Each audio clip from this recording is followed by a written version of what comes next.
तू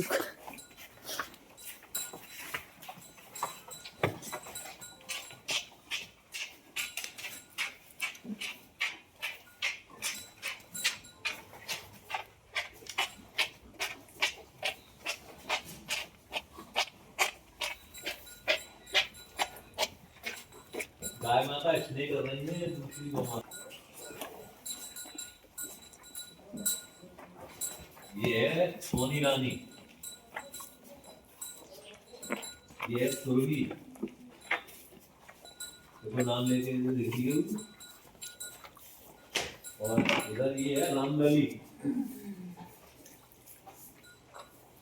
ये हमारी होली बैठी हुई है।